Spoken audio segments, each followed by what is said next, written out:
Good morning, everyone. Boker Tov. It's good to have everyone here with us studying a little bit of Parashat Vayeshev.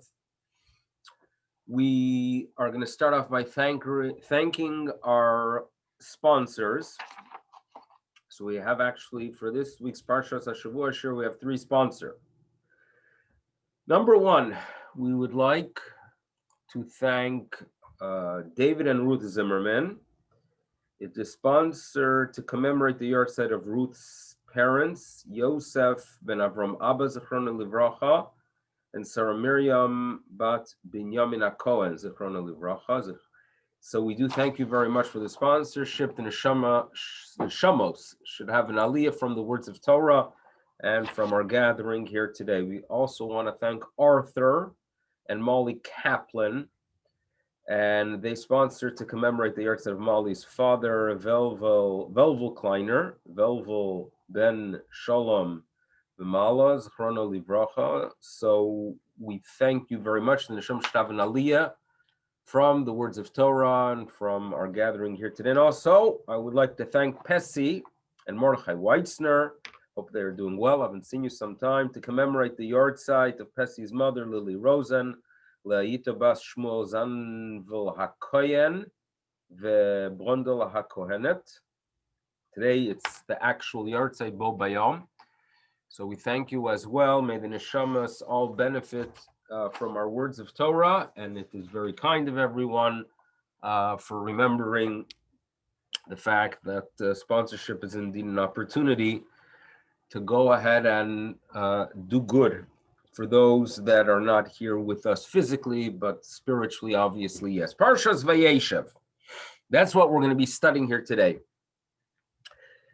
And while up until this point, when we study Chumash, we always have an easy time finding the villain.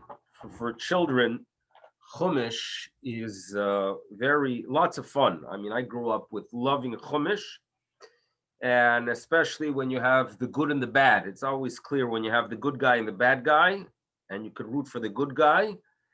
And obviously, like if in movies recently, in the past few decades, there's been a shift where the good guy is more complicated, so it's not so sure the good is all good, or the bad guy is really a little bit of good.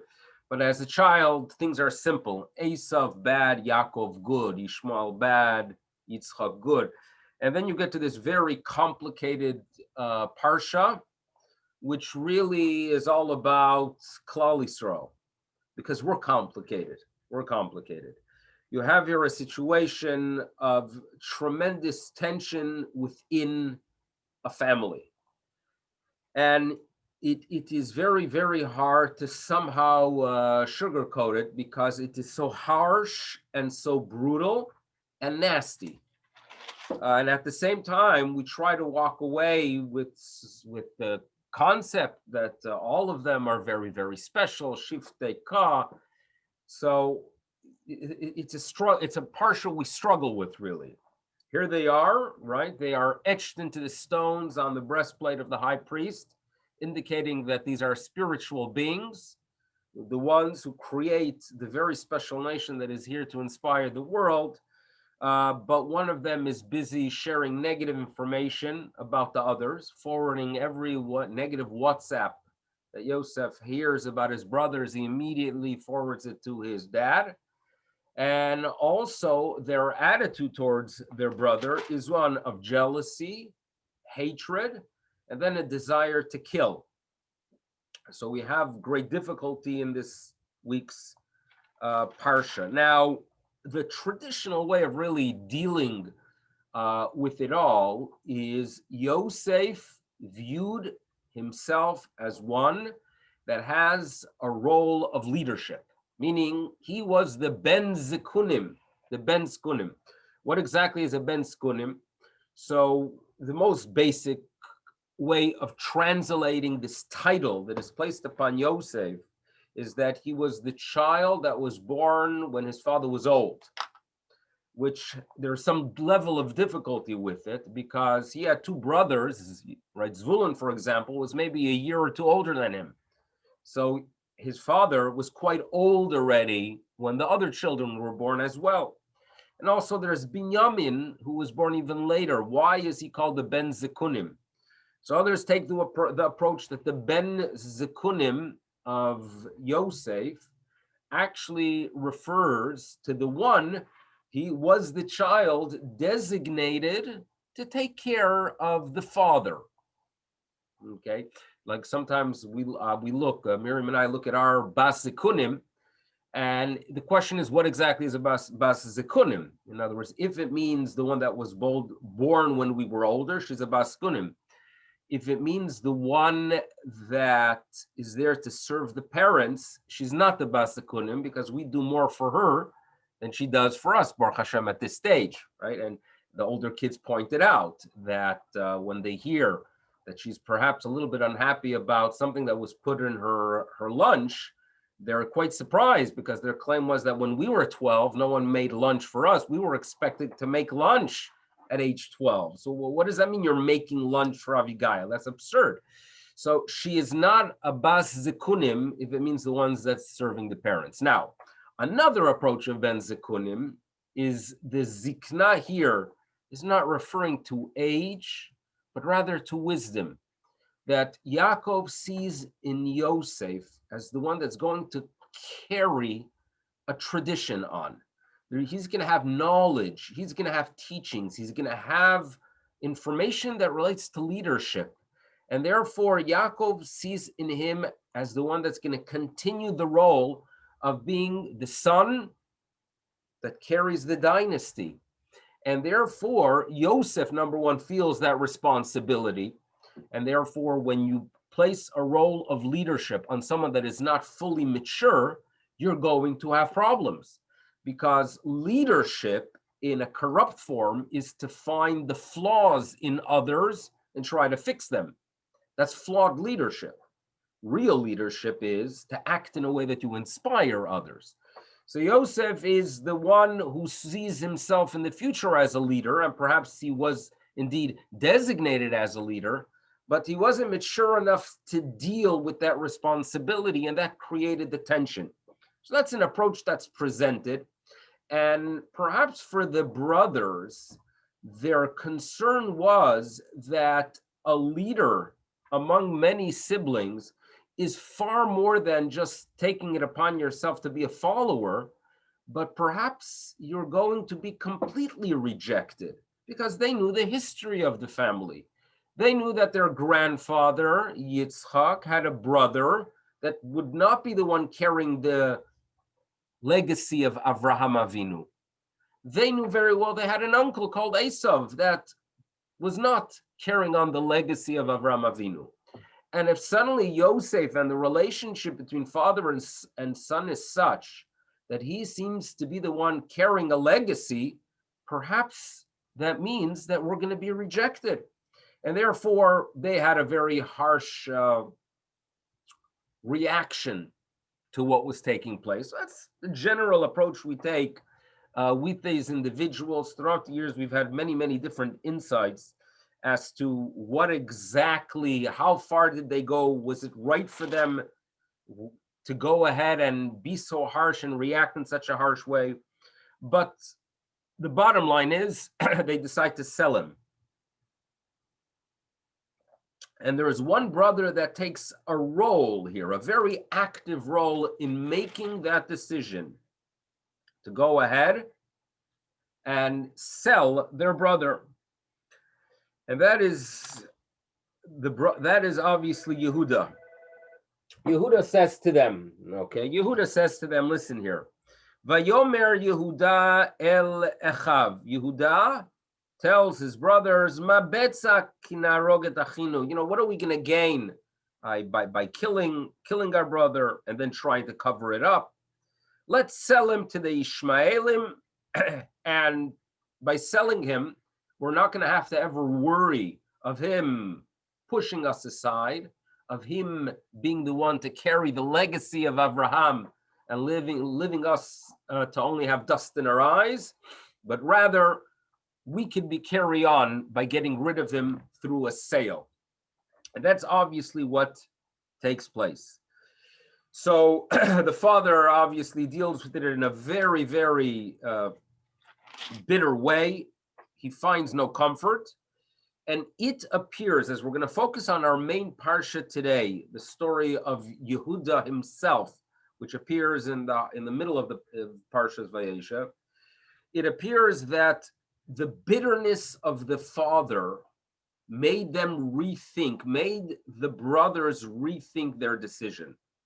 In other words, at times you could perhaps predict something, but when you feel something, it's totally different. And when they felt the pain of their father for losing Yosef, it seems to be that it overwhelmed them. And therefore, they had a little bit of a taina, they had a little bit of a claim on Yehuda, meaning you, Yehuda, did take a role of leadership. You made the suggestion to go ahead and sell him. So obviously, your decisions were significant enough for all of us. You should have been the one to recommend, perhaps, to just return him to the father. So he became the one blamed for the sale. And as a result, we're going to really appreciate what he is going through personally. What's important to remember in our parsha is the fact that although the tragedy of the people of Israel is what appears in this parsha, the solution to our problems appear here as well. In other words, leaders that are going to eventually pull us up and inspire us and make us better are going to emerge from this week's parsha. Yosef, and that obviously will be what he does for his family and for the nation in Mitzrayim, and also Yehuda. Yehuda emerges. And when Yehuda emerges, it is not just him as an individual, but rather it's a descendant of his, David HaMelech, and eventually the Mashiach, that's going to elevate the nation to where it's supposed to be and actually inspire the world. So it is as if the purpose of creation, that humanity uses the world appropriately, that humanity recognizes that there's a higher being, and all that inspired by someone who is a descendant of Yehuda, David HaMelech, Mashiach, all that is going to be addressed in the parsha, which starts with Revi, the section that starts with Revi. It is Perek Lamechet, chapter 38, and that's what we're going to be studying today. Okay, so that's our discussion today. Now, the story we're going to read about is about a Yehuda who obviously is struggling with the loss, not just of the spirit of the father. Yaakov is a shell. Yaakov Avinu is living completely in pain, overwhelmed by pain. So their father figure is really just a suffering being. They're also suffering from guilt. Yehuda feels that, I did not take that role of leadership, because Yehuda felt that he is that leader. Gur Aryeh, the lion in the animal kingdom, Yehuda is the one that symbolizes that courage, right? That is supposed to lead a family. It's gone. He made a bad decision. So he's in recovery mode. He's in complete recovery mode, and we're going to see how he deals with it. And the Torah tells us that Yehuda makes his way and he becomes a partner with a person who is Adulami. Some commentators note that you could find references here to the Bet HaMikdash, because the Bet HaMikdash has the Shekhinah Ad Olam, Adulami. And what's very fascinating is that actually this non-Jew that participates in him rebuilding, at least financially here, is Chira. And the fellow who helped Shlomo HaMelech build the temple was a fellow called Hiram. Yehuda marries a woman in verse 2, and her name is Shua, or actually she is the daughter, and his name was Shua. Her name is not given. His name is, meaning the father-in-law, Shua. But what we need to focus on are the three children that are born here and their names. And these are not popular Hebrew names. Maybe in Israel, where they name kids all kind of names from Tanakh, like Nimrod, even though traditionally you won't find that in the shtetl, right? In Bedzin in Krakow, they weren't naming people many of all biblical names, but keep your eye out for the three names of the children of Yehuda that he's going to have with Bat Shua. Also, please keep your eyes out who is doing the naming. Sometimes couples, when they merit a child, they have a little bit of an issue of who's going to choose the name, right? And sometimes it's even worse because parents get involved, right? Parents get involved, and they say, the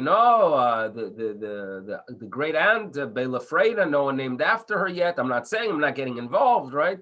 But you need to know that no one ever named after her. And then from the other side, from the girl's side, people get involved. So let's see who's doing the naming here. So the first child is born, Mazel Tov. Vayikra et Shmo, and the first name Yehuda names, and Vayikra, it's Yehuda himself. So we're going to have to analyze why Yehuda chose this name. He's not naming after anyone, by the way, but obviously it's expressing an emotion here. So we can, without doubt, analyze Yehuda's state as he names his first child Er. Okay, what is the Er exactly? So many midrashim focus more on the tragic end of Er, okay? And they relate it to Arir, which is not a positive way of identifying a person, but these midrashim are not telling us what Yehuda had in mind, perhaps prophetically, or perhaps afterwards we reread something into the name, but I'm looking for a commentator who's going to tell me what did Yehuda actually have in mind as he named his child Er, not Errol, Er, right? When he named him Er, what did he have in mind? It's a very basic and fair question. So I'm going to turn to Nachmanides, Ramban. And Ramban tells us, there is a verse in Tehillim of Orera et Gvuratecha, awaken your mightiness. Orer, awakening. Meaning, Yehuda at that moment wants to awaken mightiness, awaken Gvura.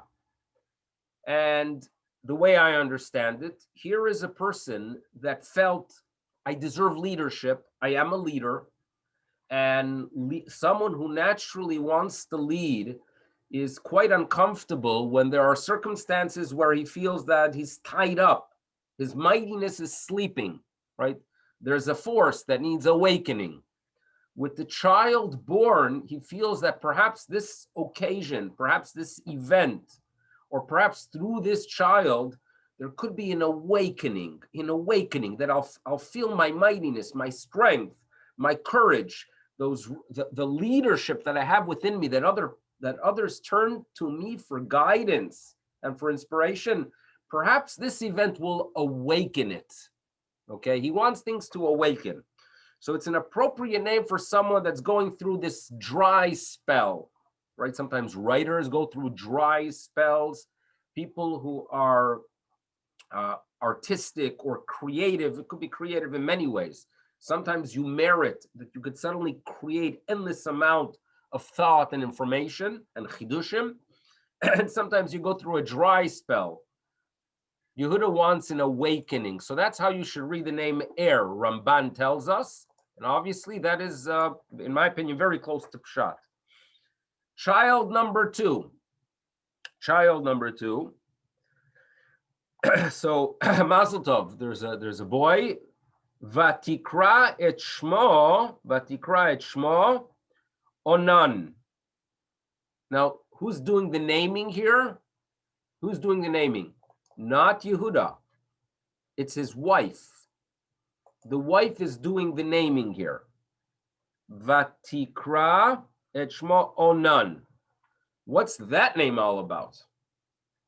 Okay, so that I'm going to leave you. In other words, I'm going to first cover the third name and then go back to name number two. Okay, Onan. Third one, whose turn is it, right? Whose turn to name is it? Who's counting, right? Couples shouldn't be taking, but it is actually Yehuda's turn. Okay. Vatosevod vateled ben, vatikra et shmo. Oops, you know who's naming? She's naming. And what does she call him? Shela. Shela. The name is Shela. Shela, right? Not Bella. Shela, right? What's Shela? So first of all, you know that she's doing the name, the wife. We don't know her name, but she gave another name. And Shela is not such a nice name, by the way, right? Shela is not the nicest of names. This is what we are told. Number one, it relates to mistakes. When you, right? A mistake, something that you dropped some information, you forgot something. Or it could relate, to general forgetfulness. Perhaps, the famous joke that in the Lower East Side, someone meets his friend Chaim Shimovitz from the shtetl in Ukraine, and he meets him in the Lower East Side, and he says, "Oh, Chaim, I can't believe it. You're in America. I haven't seen you since the days of the shtetl." And Chaim says to him, "By the way, my name is no longer Chaim, right? My name is Sean Ferguson." He says to him, "Sean Ferguson, how did you get such a waspy name?" Says, the truth is that on the boat, someone suggested that they change Chaim Shmilvitz to Haim Smile. But when I got to Ellis Island and the fellow asked me, what's your name? I hit my head and I said, "Oi, Sean Ferguson. I already forgot the name that was designated for me." So therefore, my name became Sean Ferguson. So Shela, it could be maybe that she forgot what name her husband wanted that they give, because Yehuda wasn't there. V'haya bichziv. In other words, the husband was not around. So maybe the Torah is telling us that the mother gives birth to the third child. She was told the name by the father. He wasn't present, so therefore she named him this Shela. Or Sforno actually notes that if Yehuda would have been present, lo haya maskim, he would have never agreed bikriyat shem bilti naot. He wouldn't have been he wouldn't have agreed to give such a name. Fine, so that's the third name.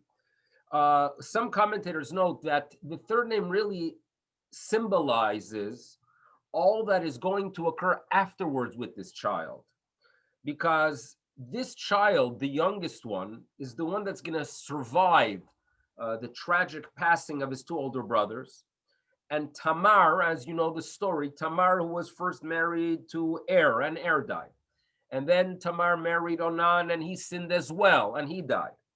So therefore, there was an expectation that she married, with the system of the Levirate marriage, that she marry the youngest. And Yehuda delays her. And eventually the delay causes Tamar to be inspired to have a relationship with Yehuda himself. So all that which occurs due to the waiting for the third child, right, for the Shela, was all quote unquote like a mistake. Everything came through mistakes. A mistake of delaying.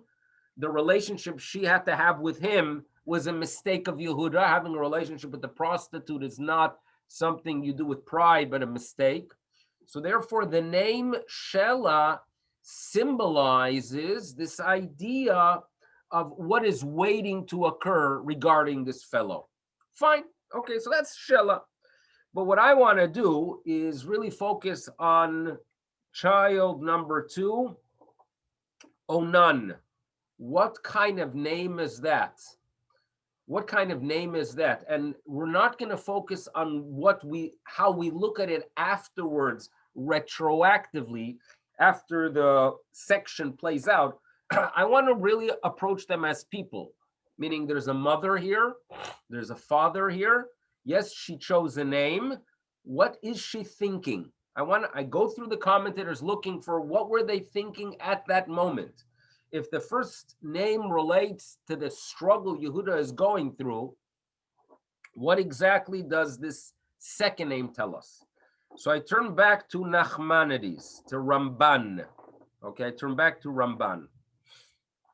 And the Ramban tells us the following, that you should know when women at that time would have overwhelming difficulty during childbirth, what they would do is give a name that relates to the sadness of the process. And that is like an onen, like a person who is mourning or sad, not in a state of happiness. And therefore, notes Ramban, this daughter of Shua, wife of Yehuda, as she's giving birth to child number 2, she's having difficulty. And therefore, she names the child Onan, like sadness. Look what I went through to produce this child. Nishpashet, what I went through. Not simple at all. That's how Ramban sees it. However, he notes that such an event occurred last week's Parsha. The same type of name. And we're obviously referring to Binyamin.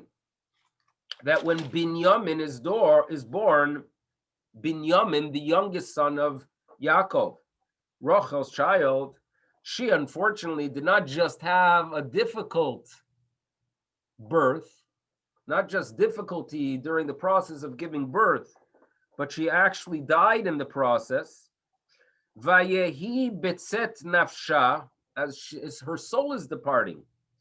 Vatikra et shmo ben Oni. He is the son of sadness. Oni, of sadness, meaning that was the tradition. Rachel did the same. So it is very similar here. What is being done by the wife of Yehuda is basically the same thing that took place with Binyamin. However, Nachmanides notes that the reaction of the husband here was not the same as his father, because when the father hears the name that symbolizes sadness, in the case of Binyamin, what happened? Yaakov Avinu, obviously going through difficulty, loses his wife, hears the name that she utters, that she names the child, but he's not willing to leave it at that name. The Aviv Karalo, the father said, no, that we're not going to go there with that. We're going to call him Binyamin. Yamin is strength. I'm going to call him my child of strength, not the child of sadness. That is what Yaakov did last week. Yehuda, on the other hand, left it as is. Vatikra et shmo Onan, he didn't bother changing it. Now, why the difference between the two? Right? Why the difference between the two? So at least we understand what Onan is. It's a state of the mother, and we understand the pain, the difficulty, the agony after having this child. They both felt Onan. Rachel, unfortunately, to such an extent that she died. But Yaakov changes it, Yehuda not. And you want to know why? So I'll tell you. I talk often about the fact that I studied in Chicago, and the Telz Yeshiva. I was there from 86 to 92, with a break, a little break in the middle. But obviously, it had a significant influence on me. And like many things in life, when you look back and you're a little bit older, you start appreciating things more and more. Start appreciating things. That's human nature. You look back at the events, at decisions, at experiences. You look at it differently. What I began to notice, and this is something that I've noticed regarding Telz, was the following. The Telz Yeshiva, especially in Chicago, focused a lot on keeping traditions of the past alive, to do everything the way it was done in Telz Cleveland, and to continue the traditions, the minhagim, the nigunim, the nuschos, as it was done back in Europe. That was very much part of the Telz approach, not to change one iota. Now, so the tradition is such that Rabbi Levin Zatzal, the Rosh Hashiva that passed away 2 years ago, his yahrzeit was actually, I think, yesterday, that Rabbi Levin, as in his last weeks, was spending time with students in the yeshiva, or ones that he was close to be sure that they are familiar with every niggin for every occasion, and just to stick to the traditions that were handed down, to keep Telz Lithuania that was destroyed by the Nazis, to keep it alive. So this is something we were familiar with, keeping up tradition. But what I also noticed was that the heads of the yeshiva were basically influenced by two great people in Cleveland.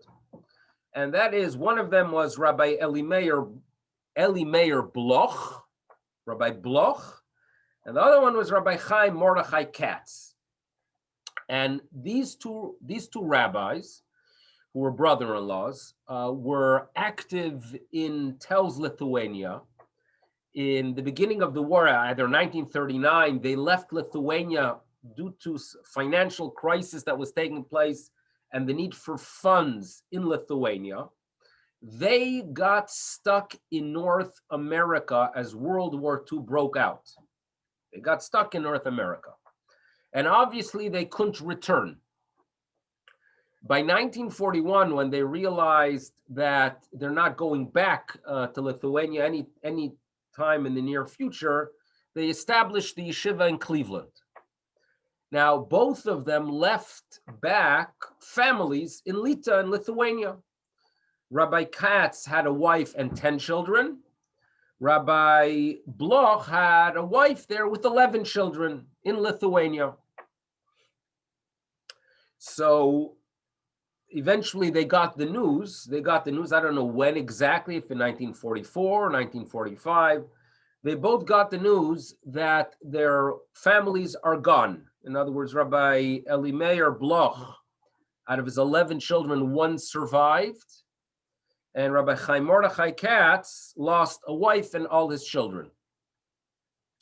Now, the tragedy is obviously overwhelming to even hear such a thing.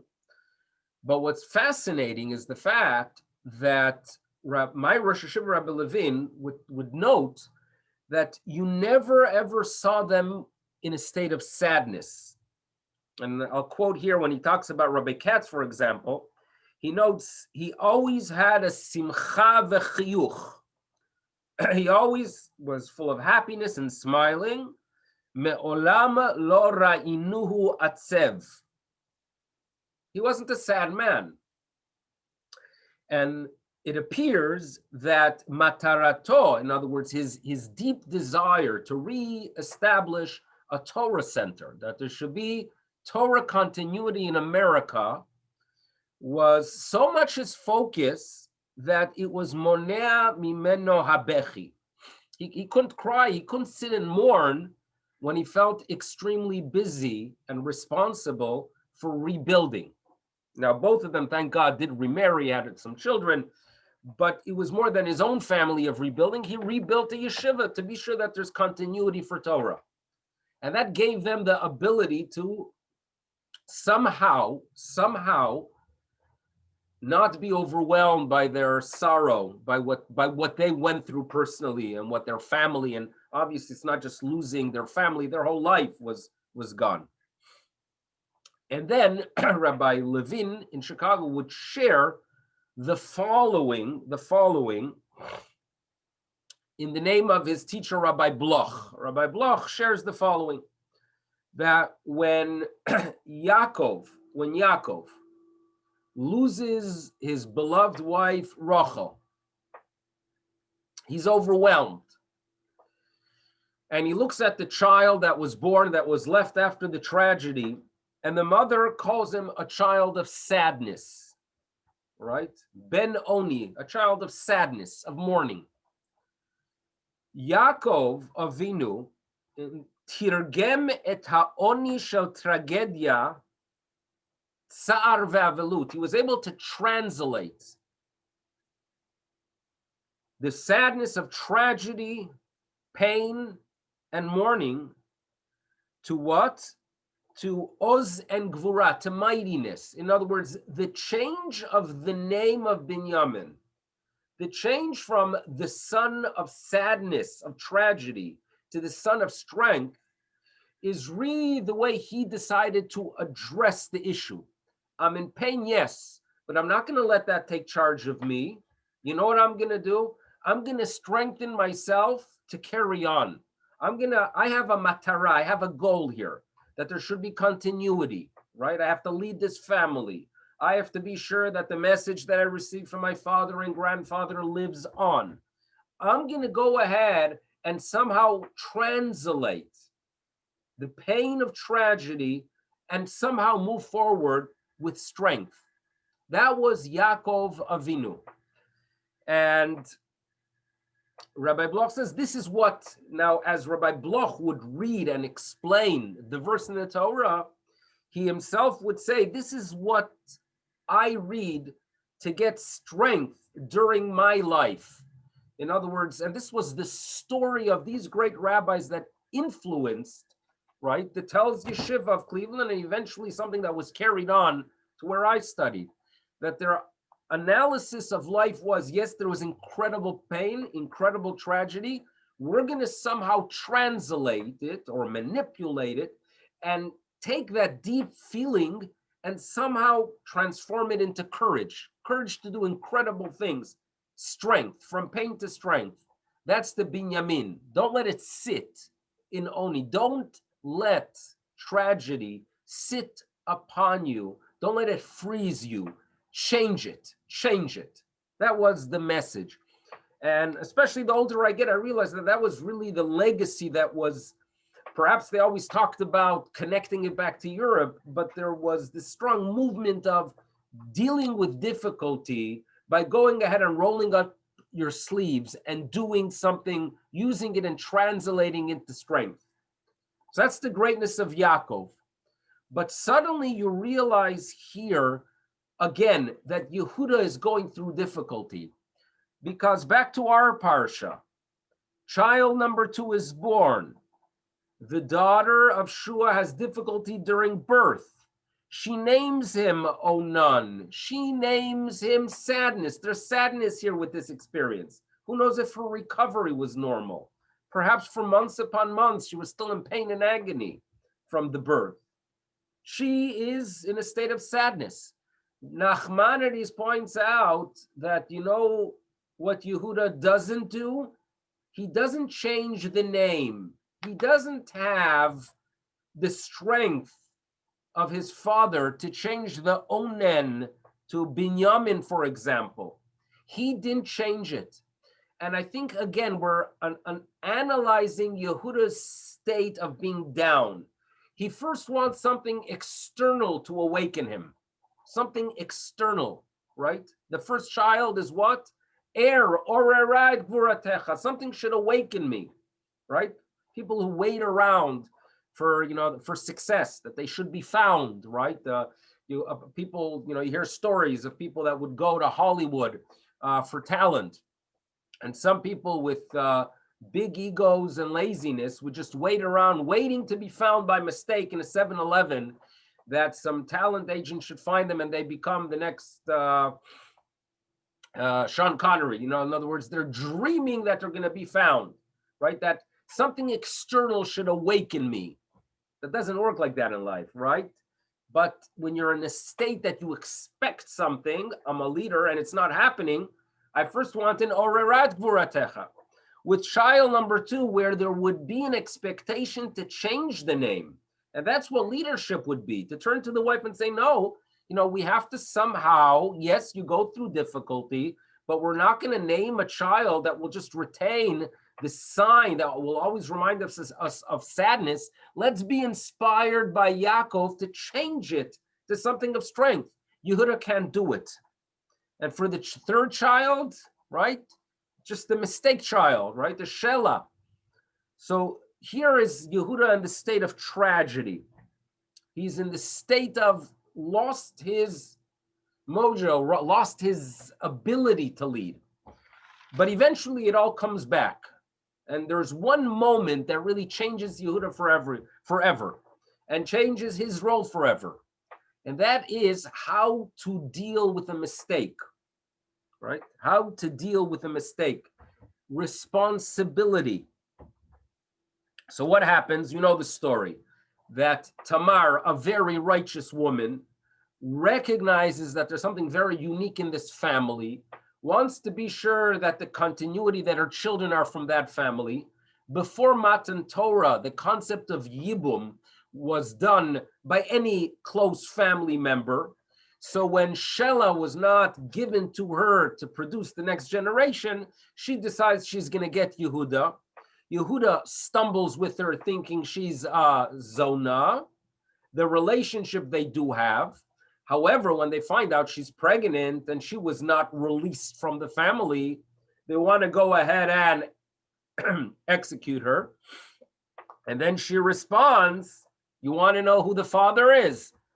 Identify the owner of the chosem, of the psil, identify the owner of these items, and you're going to know who fathered the child. And Yehuda's response was, and Yehuda's response was, Tzadka mimeni. You know what?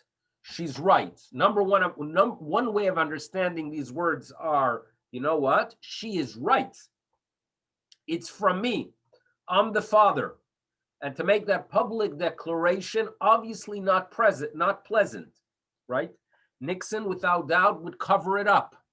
There was no question in my mind that there would be a cover up here, and the 18 minutes of tape that they would have of it would have been gone if you want to work out with the cover up, and that's very expected to do. That's not Yehuda. Tzadka mimeni. His declaration was basically, you know what? I am taking responsibility. That's leadership, right?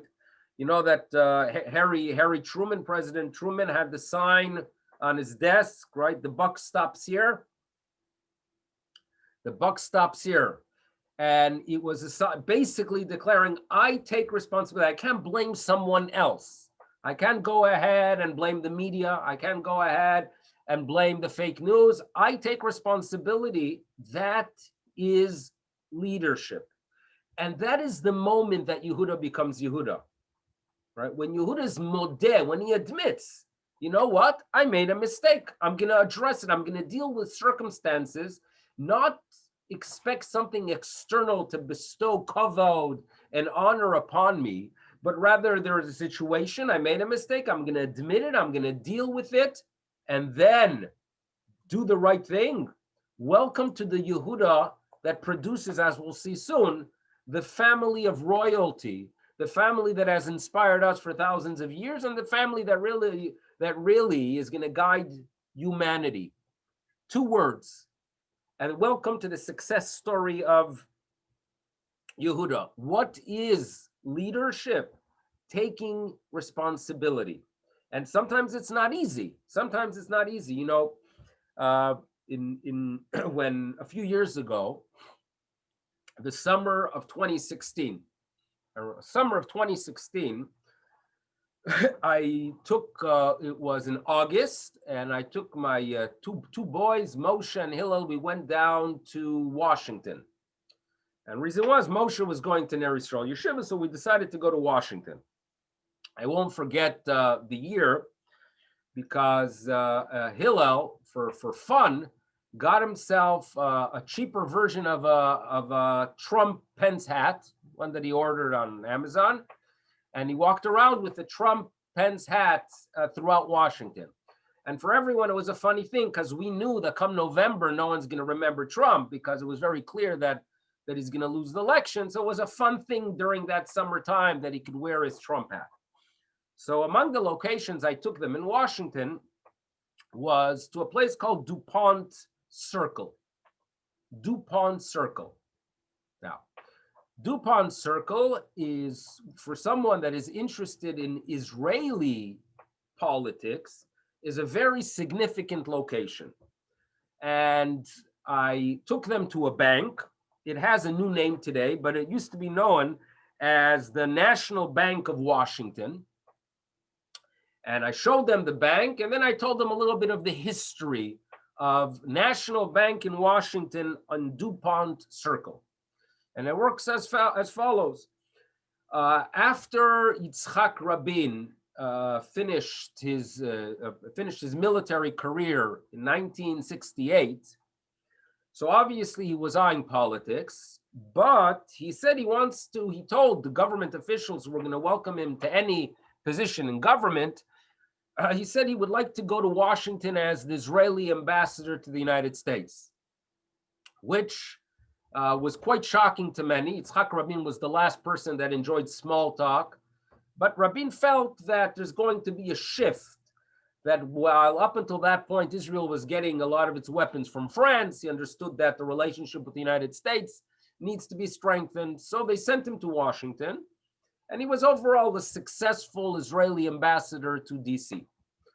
Now, when they left Washington, I don't know if it was 73, probably around 73. So they made their way to Israel. Then there was the Yom Kippur War, and they had to clean out the whole failed staff of the government. And eventually, Rabin becomes prime minister. So that on a visit to Washington in 1975, and as prime minister, Leah Rabin had some extra time. She walked into National Bank in DuPont Circle to pull out a few dollars to spend to buy some things in America, right? That's what Israelis do. But there's a problem, because according to Israeli law at the time, it was illegal to own foreign currency in a bank account outside of Israel. Okay, that's how they felt they're going to fight corruption. They had this law. Now, the Rabins had an account, a legal account, when he was ambassador that was 100% kosher. But it appears that when they left Washington to go back to Israel, they didn't close the account. They left the $2,000 inside. And some katav, I think for Haaretz, got wind of it, because he saw Leah Rabin going into the bank, I think. So the katav, the writer, walked into the bank to DuPont Circle, and he said, I would like to deposit $50 in an account. And they asked him, what account? He said, I don't have the number, but I could give you the name. And the name would be Yitzchak and Leah Rabin. And they look up, you can imagine the woman they're looking up. Yeah, Yitzchak and Leah Rabin have an account. And he deposits the $50, the katav. Now, for those $50, he lost the $50, but he had one of the greatest scoops in Israeli politics, that Yitzchak Rabin and Leah Rabin are breaking the law. So now the account was actually under the name of Leah only. And what Rabin could have done was basically blame his wife, right? I didn't know about it. It was my wife, and Shalom Al Yisrael. But that was not the way Yitzchak Rabin worked. He was honest, and he said, listen, the way it worked was that she did it for both of us. If she's going to court, I'm going to court with her. And as prime minister, he walked into court, and eventually, as you all know, he had to step away from that position, giving it over 1976 to Peres, which eventually led to Begin's victory in the election. So Rabin lost out by taking full responsibility, but not really, because Israelis respected his honesty, and they respected his ability to take responsibility. He did not try to blame others. He did not try to claim, listen, I have no way of knowing, it's my wife, I have nothing to do with it. It's an absurd law anyway, which it was absurd. They changed it eventually. You take responsibility. That is leadership. And that is obviously the story here of the success of Yehuda. Two words, right? And it's after failure. But that's what we have to remember, that failures, we all have our failures. How we address them, right? We all know that when it comes to tshuva. A successful tshuva is not to explain to the Almighty during Aseret Yimei Tshuva why what I did was not so bad, right? Ashamti, but I wasn't really Hashem because my neighbor put pressure on me to do it. Bogadnu, but just remember, HaKadosh Baruch Hu, that even though I was boged, it was really my wife who convinced me to go ahead and spend time with her, and that's what caused the issue, right? Gazalnu, because, my boss cut my paycheck a little bit, so I had no choice. That's not the way you have a successful relationship with God. Now, by the way, when it comes to a relationship with another person, a good relationship and the way you fix flaws is taking responsibility, right? Even things that were bad that are done towards a person, if the other person comes over and says, I feel I made a mistake, right? That's how relationships are fixed. Responsibility. And that's the leadership. Those two words, awaken, those two words really fix all the problems that placed Yehuda in the state that he was. And you know what the result is? The two children that are born that end this section. One of them has to do with parrots, right? To break forth, to break out. Like uparatsta yama vakedma, when we talk about the destiny of the people of Israel, having influence everywhere, going beyond boundaries. Going beyond boundaries occurs when you shine. When a person is zarach, when you shine, right? And you have an understanding that there's a light that is not just here to give meaning in your own life, but in the life of others. And it breaks forth beyond boundaries. All those messianic statements that you'll find in the last two names that appear in this section are the byproduct of leadership that came forth due to taking full responsibility. And that's what we study in this week's parsha. In the past, we actually talked about the fact that in our tradition, there are two times when Mashiach could come. One would be like a natural course, like an expected one, like the sun rising, right? You could know what time sun is going to rise. You could look online and you'll know exactly what minute you'll start seeing some rays of light. That is the expected coming of the Mashiach. We call it Be'ito. But we also know very well that if we do what we're supposed to do, HaKadosh Baruch Hu can make it break forth. HaKadosh Baruch Hu could bring it early. It could go beyond its natural boundary, right? Achishena in our tradition. HaKadosh Baruch Hu brings it with speed. And these two ways of bringing this Mashiach figure and better days for humanity are symbolized in the names Zorach and Peretz, the future of Yehuda. All the byproduct of responsibility, not when you wait for something else to awaken, and not when you go ahead and accept something and claim, well, this is the way it is, and Shalom Al Yisrael, but it is Tzat Kamimeni, the two most important words in the journey of Yehuda. So that's what we have for this week's Parsha.